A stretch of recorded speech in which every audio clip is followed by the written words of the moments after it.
في الفيديو ده هنشوف مايكل مايسون بعد ما كان عايش حياة هادية مع الكلب بتاعه في منارة مهجورة، وهو حرفيا بيخلص على كل اللي يعترض طريقه أو يمس شعرة واحدة من البنت اللي معاه، وكل ده عشان المنظمة اللي كان شغال فيها حاكمة عليه بالموت ظلم. واللي حصل في النهاية صعب جدا تتوقعه يا صاحبي. صلي على النبي في الكومنتات تحت، واعمل لايك للفيديو، والاشتراك مهم جدا حضرتك عشان هتخليك متابع معانا الأفلام الجاية إن شاء الله. ويلا ننطلق.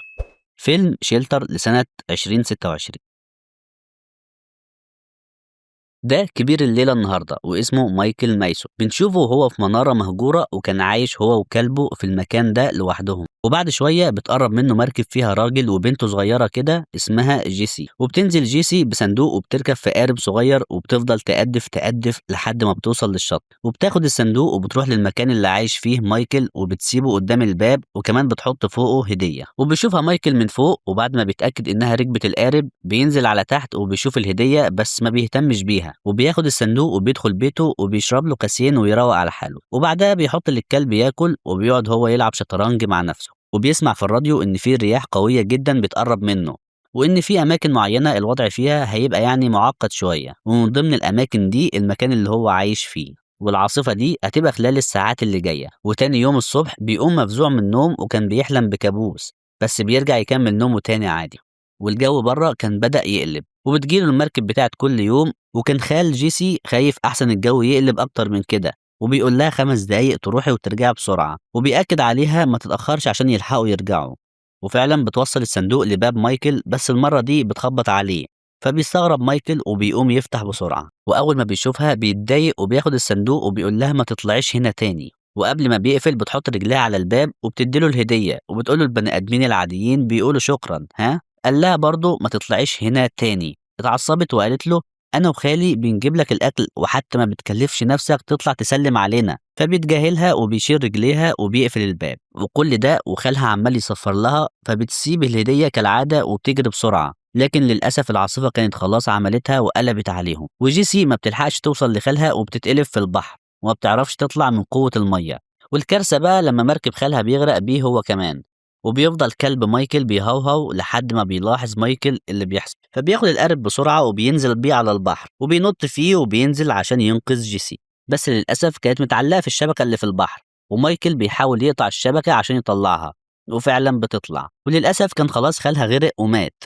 المهم إن مايكل بيطلعها على القارب وبيفضل وراها لحد ما بتفوق وبياخدها على البيت. ولما بتفوق بتسأله عن خالها، وبتفهم من نظرة عينه إنه خلاص مات، وبتنهار وبتفضل تقول له إنها عايزة ترجع بس ما بيردش عليها، وهي بتتعب وبتنام تاني. وبعد شوية بيقوم بسرعة على صوتها، وكانت بتتألم بسبب رجليها، ورجلها كانت وارمة ومحتاجة تتعالج ضروري. فبتقول له ما تكلم كده أي حد تقول له اللي حصل، وبتسأله مين يعرف إنهم هنا، بس هو ولا بيرد على أي أسئلة. ولما قالت له كلم الشرطة سابها ومشي. فبتتعصب وبتقول له أنا مش عارفة أنا هنا ليه، وبعدين انت قاعد لوحدك هنا ليه اساسا؟ خالي قال لي ان المنارة دي موقوفة من زمان، ليه عايش فيها وليه ما بتمشيش منها ابدا؟ بس هو كان بيسمعها وما بيتكلمش. فقالت له ان عيلتها اكيد هتدور عليها، فبيصدمها ويقول لها انها اساسا ما عندهاش عيلة، وان مامتها ماتت من زمان، وكمان عمرها ما عرفت مين ابوها خالص، ومن الوقت ده خالها هو اللي بيرعاها. اتصدمت وسألته انت عرفت كل ده منين؟ وبتقول له ان اكيد في حد هيجي هنا، وكانت خايفة منه وعاوزة ترجع المدينة.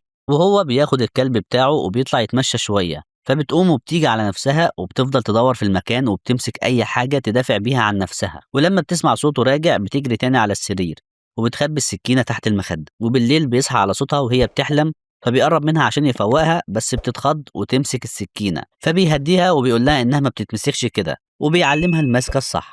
وبعد شوية بيشيلها عشان تدخل الحمام، وبيطلع هو يحضر الأكل. وخلاص كانت بدأت تاخد على الوضع، وبتطلع تقعد مع الكلب وبتتصاحب عليه، وبيشوفها مايكل وكان مبسوط جدا بيها. وبعد شوية بيقعد يلعب لعبته المفضلة مع نفسه. فبتسأله جيسي يعرف خالها ازاي، قال لها انهم خدموا مع بعض في الجيش. فبتسأله عن اسمه، وبتقول له ان خالها عمره ما قال اسمه ابدا، قال لها ان كده احسن من غير اسم. قالت له على الاقل عرفني اسم الكلب بتاعك، فبيقول لها انه كلب وما عندوش اسم. فبتقرر هي تسميه جاك. وبعدها بتقول له حرك الملكة السوداء، فبيستغرب انها بتعرف تلعب شطرنج. ولما بيقول لها ما قلتليش يعني انك بتعرفي تلعبي شطرنج، قالت له انت اللي ما سالتش. فبيقول لها انه اخيرا لقى خصم قوي يلعب معاه. ولما بيقوم يشوف رجليها بيلاقي الورم بيزيد، فبتقول له انها كده عايزه تروح المستشفى، بس هو بيرفض وبيقول لها انه هيروح يجيب لها العلاج.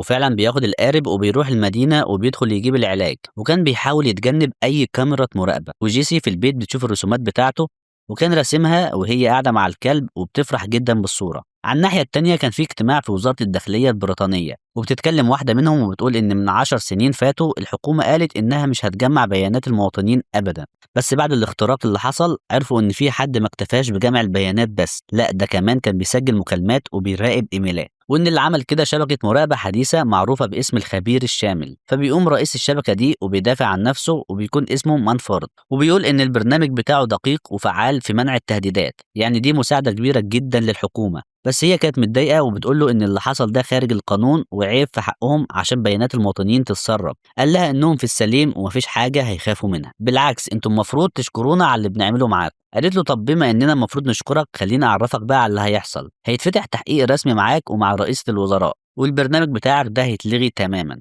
وبعد ما بيخلص بيروح يقعد مع رئيسة الوزراء وبتقول له إن الموضوع كده شكله هيكبر، وإن التسريب اللي حصل ده يعتبر كارثة وطنية. قال لها إنهم محتاجين كبش فدا، فبتضحك وبتقول له إنه أفضل جاسوس خدم البلد دي، وبتقوم تقفل زرار التسجيل وبتقول له دلوقتي نقدر نتكلم براحتنا. وكمان بتقول له إنها منحته الإذن يرجع للتقاعد، وبتتفق معاه إنهم مش هيعرفوا أي حد خالص، وإن روبرتا هتتولى مكانه في القيادة مؤقتا، وبعد ما الانتخابات تخلص هنشوف بقى حد مكانها أنسب. فبيوافقها وبيقول لها إن روبرتا اختيار كويس جدا، وبعد ما بيخلصوا كلام بتقول له استمتع بقى بالتقاعد ده، وقال لها شكرا. اما مايكل كان جاب العلاج اللي محتاجه، وكمان دخل اشترى هدوم لجيسي، وكان واخد باله انه ما يظهرش في اي كاميرا، بس لسوء حظه بيعدي جنب بنات بيتكلموا فيديو، وللاسف في ثانيه الا ثانيه برنامج التعرف على الوجوه بيلقطه وبتظهر عندهم بياناته بس باسم تيمور، وانه كمان مجرم مطلوب عشان فجر السفاره بتاعتهم في الجزائر. وعلى طول روبرتا بتقول لهم خليكم وراه، وكمان بتبعت للمكان اللي هو فيه حاليا فرقه اسمها الفا. بس بيكون مايكل رجع المنارة وعالج رجل جيسي، وبتشكره وبتفرح لما بيديها الهدوم، والأمور ما بينهم خلاص بدأت تتحسن. وبالليل بيعمل لها مكرونة وبانيه، بس بيحس بحد جاي عليه، ولما بيقوم بيبص بسرعة بيتأكد فعلا، وبيجهز نفسه وبيقول لجيسي تدخل الحمام وتقفل عليها، وبيأكد عليها ما تخرجش إلا لما ينده عليها. وبيطلع هو بقى يستعد للمدعكة اللي هتحصل، وبيوصل الفريق بتاع ألفا وبينزلوا وبيتفرقوا، بس هو بيقطع الحبل وبيصطاد أول واحد فيهم وبينزله البحر، وبيفتح كل الأنوار وبيضايقهم، فبيقلعوا النضارات الليلية اللي مش بقى ليها لازمة خلاص. وبتسمع جيسي صوت ضرب النار وكانت مرعوبة، وهو بيستدرج واحد منهم لمكان عادي وبيضربه بلمبة الجاز، والتاني بيجي من وراه وبيخلص عليه. بس للأسف بيدخل واحد منهم البيت وبيهجم عليه الكلب، لكن بضربة واحدة بيخلص على الكلب وبيقتله، وبيدخل على جيسي وبياخدها معاه.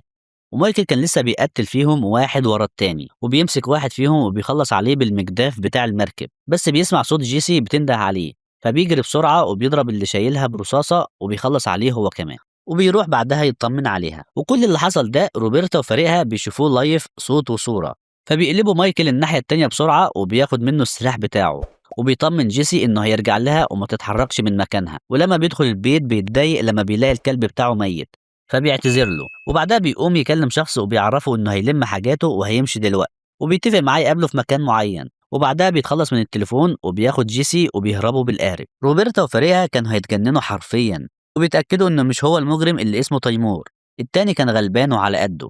فبتسألهم روبرتا مين أقرب عميل من المستوى الأول، قالوا لها وورك مان، فبتقول لهم يجهزوه حالا ويبلغوا كل فرق الاستجابة السريعة في المنطقة، وكمان بتقول لهم يعرفوا مين البنت اللي معاه وحكايتها ايه. وفعلا بيبلغوا وورك مان، والراجل ما بيكملش جري وبيرجع يغير هدومه. وبعد شوية بيوصل مايكل الناحية التانية، ولما بتقول له جيسي انه مصاب قال لها ده جرح بسيط، وبياخدها على مكان كده وبيقول لها تفضل مستنياه على ما يرجع، وكمان بيديها السلاح وبيمشي. وبيفتح اول بيت يقابله في سكته وبيدخل يدور فيه على اي مفاتيح العربية، بس للأسف ابن صاحب البيت بيشوفه، وكمان صاحب البيت بيدخل عليه وبيثبته بالبندقية، لكن بتيجي جيسي من وراه وبتخليه ينزلها. في نفس الوقت روبرتا بتعرف ان في حد لعب في ملف تيمور، وان حد قصد يعمل كده عشان يخفي شخص تاني، عشان لما الكاميرا تلقط الشخص الحقيقي المعلومات تطلع على انه تيمور. وبتقول لها المساعدة بتاعتها انها تقنية متطورة جدا، واللي عمل كده استخدم شفرة بتمسح نفسها بنفسها، والمساعدة بتقدر تطلع معلومات مايكل الحقيقية. وبتعرف انه تبعهم وكان جندي سابق، بس ما كانش فيه تفاصيل كتير عنه، وكان مكتوب عنه انه يتيم واتقتل في معركة من 10 سنين. فبتستغرب روبرتا وبتسألها ليه عايزين يلبسوا التهمة لحد كان مننا، او يعني يستهدفوه. قالت لها مش عارفة وانها تدور ورا الموضوع ده. بس فجأة بيسمعوا بلاغ من ولد صغير وكان بيقول إن في راجل وبنت دخلوا بيتهم وعلى طول بيعرفوا إنه مايكل وبيبعتوا له فرقة تانية. في نفس الوقت مانفورد بيشوف بالصدفة صورة مايكل وبيتصدم، وبنفهم كده إنه كان شغال لصالحه زمان من 10 سنين، ولما بيعرف إن وركمان هو اللي رايح يقبض عليه بيفرح وبيبعت له رسالة إنه يقتل مايكل أول ما يشوفه، وكمان بيأكد عليه إن العملية دي تخصه، يعني ياخد الأوامر منه هو وبس. ولما وركمان سأله عن البنت قال له يخلص عليها هي كمان. أما مايكل كان عرف الراجل صاحب البيت إنه مش عايز يأذيهم، وجيسي قالت له إنه مصاب وعاوز يتعالج، وبعد ما بيعالجوه بياخد السلاح ومفتاح العربية بتاعة الراجل، بس بيستغرب لما بيلاقي ابن الراجل طالع ووشه مخطوف، وبيعترف الواد إنه اتصل بالشرطة وفعلا بيسمع صوت السرينة بتقرب، فعلى طول بيستخبى هو وجيسي. لكن للأسف الشرطة كانت محاوطة البيت، وروبرتا بتأكد عليهم ما يحصلش أي اشتباكات، وكانت عايزة تعرف السر اللي ورا مايكل. جوه بقى مايكل ملحقش يمنع الراجل وابنه من الخروج، وللأسف أول ما الراجل بيفتح الباب ووركمان بيخلص عليه وبيفضل يضرب على عربيات الشرطة، وروبرتا ما كانتش عارفة مين اللي بيعمل كده فيهم، بس مايكل كان بيضرب في أي شرطي يدخل له، وكان واضح إنه مش عاوز يقتل حد، وبيطلع هو وجيسي على بره، واللي كان بيقف قصاده كان بيخلص عليه، وبيخاف الشرطي لما بيشوفه وبيضطر يسيب له العربية كده من سكات.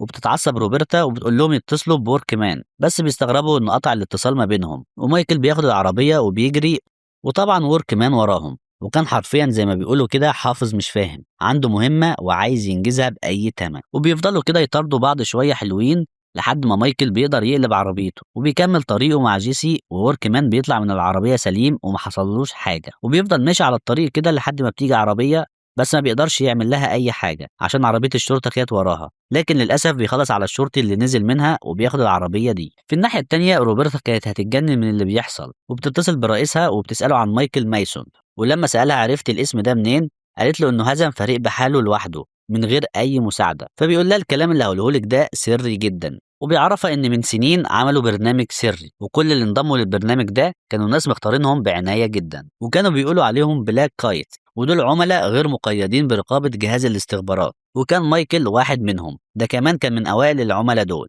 وكان بالنسبة لهم معيارهم الذهبي. بس للأسف في مهمة من المهمات اتطلب منه يصفي ضابط مخابرات أجنبي، وساعتها عصى الأوامر وسابوه يعيش وزوروا موته، ومن وقتها وهو مختفي عن الأنظار.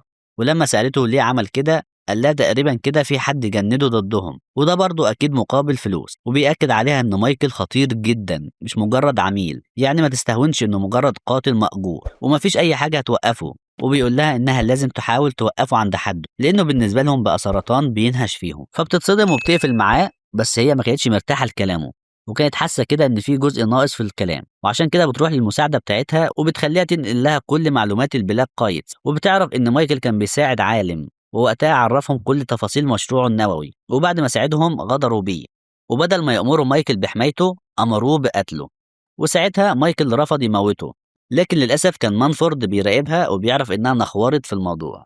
المهم مايكل كان في الطريق مع جيسي، وبتسأله جيسي لو عنده عيلة، قال لها وهو متأثر لأ، وما بيفكرش يبني عيلة أساسا، عشان كده هيحصل مشاكل أكتر في حياته. قالت له إنها عندها استعداد حياتها كلها تبوظ بس أمها وخالها يرجعوا، لأنها خلاص كده بقت وحيدة وملهاش حد، فبيواسيها وبيقول لها ما تسمحيش للي حصل ده إنه يحطمك، وإنها تبقى قوية كده وتبص لمستقبلها. فبتطلع الرسمة بتاعة الكلب بتاعه وبتديها له، ابتسم وقال لها احتفظي بيها، وبيركن العربية وبيقول لها إن في كاميرا قدامهم وبينزلها من الباب التاني عشان ما تظهرش فيها، لكن للأسف كان في عربية مركونة فيها كاميرا وبتلقطهم، وبيعرف مانفورد مكانهم وبسرعة بيمسح مكانهم قبل ما يوصل لروبرتا وفريقها، وبيبعت اللوكيشن لوركمان عشان يروح لهم. أما مايكل بيدخل يقابل صاحبه أرثر في الكنيسة، وبيتصدم لما بيلاقيه جايب جيسي معاه، وبياخدهم بسرعة في عربيته وبيروح بيهم على بيته، وبيقول مايكل لجيسي تطلع تشرب وتاكل في المطبخ، بس هي بتفهم انهم عاوزين يوزعوها يعني بالطريقة، وبتقول له ما بحبش الحوارات، قول لي اطلعي وانا اسيبكم لوحدكم. ولما بتطلع صاحبه بيسأله عليها، فبيقول له انه خدم في الجيش مع خالها وانه عايز يهربها لأي مكان يكون امان. قال له من امتى بقى قلبك رهيف كده؟ قال له انها صغيرة وجت في مكان وزمان مش مناسبين، وانهم عرفوا شكلها ومش هيسيبوها. في نفس اللحظة دي جيسي بتشوف علاج معين على الترابيزة، وبتعرف انه علاج كانسر لان امها كانت بتاخده. المهم ان صاحبه كان بيشوف له صرفة، وبيقول له ازاي لقوه بعد ما سجله انه ميت، وبيتصدم وبيقول له ان وقت ما قرر يختفي هو غير كل بياناته وكتب بيانات جديدة لعامل نفط شخص كده مش مهم عشان محدش يتعرف عليه، لكن كده بقى في حد قفش الموضوع وغير البيانات دي لواحد تاني اللي هو تيمور المجرم المطلوب، يعني كده ده أمر تصفية رسمي. فبيفهم مايكل على طول إنه منفر، وبيقول له إنه بينتقم منه عشان خالف القاعدة الوحيدة اللي تهمه، وهي إنه رفض يقتل العالم بعد ما ساعده. ولما بيقول لصاحبه لو يعرف يعني يصلح الدنيا دي، فقال له خلاص ملهاش لازمة، صورتك الحقيقية اتعرفت. وبيقول لهم إنه دخل في مشاكل وظهر نفسه بعد السنين دي كلها. وكل الكلام ده كانت جيسي سامعاه وبتفهم السبب اللي مخليه عايش لوحده في المنارة المهجورة، وكمان بتسمعه هو بيطلب منه يحمي جيسي وإنه هيسيبها معاه ويروح يخلص على مانفورد بنفسه. فبيستغرب صاحبه إنه يعني مهتم أوي لأمرها كده، بس مايكل بيترجاه يحميها ويشوف لها معاه مكان أمان. ولما قال له إنه مش هيقدر يحميها مايكل بيتضايق وبيسأله عن السبب، فبتدخل جيسي وبتقول له لأنه مريض كانسر. وبيتصدم مايكل وصاحبه بيقول له انه قدامه وقت قصير وانه لو كان يقدر يساعده ما كانش هيتاخر عليه. فبيقول له مايكل ايه رايك لو رحت بيها لكمال؟ قال له انت مجنون، ده مهرب خطير وانت ما بقتش تابع للاستخبارات عشان تسيطر عليه. بس مايكل قال له انه هيعرف يتصرف وبيطلب منه يساعده انه يوصل لكمال، وفعلا بيوافق. بس جيسي كانت مقموصه منه وبتقول له ازاي كنت عايز تسيبني هنا وتمشي؟ قال لها ان سلامتها اهم حاجه عنده، فبتتضايق وبتقول له ماشي بس من ورا قلبها. لكن بيسمعوا صوت حد بره وبيقول لها تستخبى بسرعه، وفعلا بيدخل عليهم وركمان بس بيقدر يبعدوا عنه ويضربه، وبيفضلوا شويه حلوين يضربوا في بعض والاتنين بنفس القوه تقريبا لانهم شغالين نفس الشغلانه مع نفس المنطقه. ولما وركمان سيطر على مايكل بسبب فرق السن بتطلع جيسي وبتهدده بالسلاح، وفعلا بيسيبه وبياخد منها السلاح وبيضربها، ومايكل بيستغل الفرصه وبيضربه بمسدس المسامير وبيهربوا منه بسرعه وبيركبوا مع صاحبه وبيجروا بالعربيه. في الوقت ده مانفورد بعت له رساله وبيساله خلص المهمه ولا لا، ولما قال له لا نده على روس الحارس بتاعه الشخصي وبيقول له ان الموضوع بيكبر وقال له يجهز فريقه.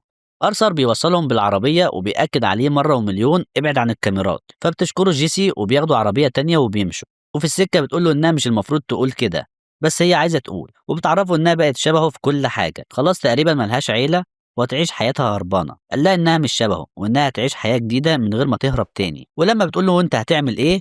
ما هو ما ينفعش برضه ترجع الجزيره تاني. قال لها ما تقلقيش اكيد هلاقي جزيره تانية غيرها. فبتتحايل عليه انها تروح معاه بس هو بيصمم وبيقول لها انه عايزها تعيش حياتها في امان. وبعدها بيوصلوا لندن وبالرغم ان كان في كاميرات بس ما كانش فارق معاه المره دي، وبيوصل لنادي ليلي وبيطلب انه يقابل كمال بس طبعا بيرفضوا، فما بياخدش الاذن وبيطيح فيهم ما هو ما فيش وقت، وبيهدد الجارد عشان يوصلوا لكمال.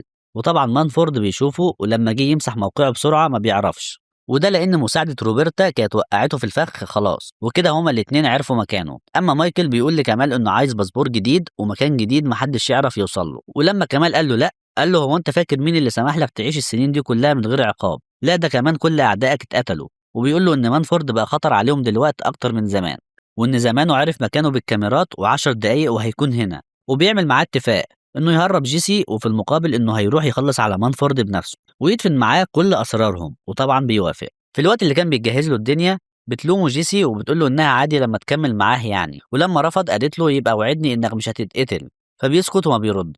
في الناحيه التانيه كانت روبرتا ومانفورد متوترين جدا وبتاكد عليهم يقبضوا عليهم عايشين ومحدش يموتهم. اما مانفورد بياكد عليهم انه يموتهم وما يسيبش حد عايش، وبيقول لهم ان البنت نقطه ضعف مايكل وانهم يستغلوها.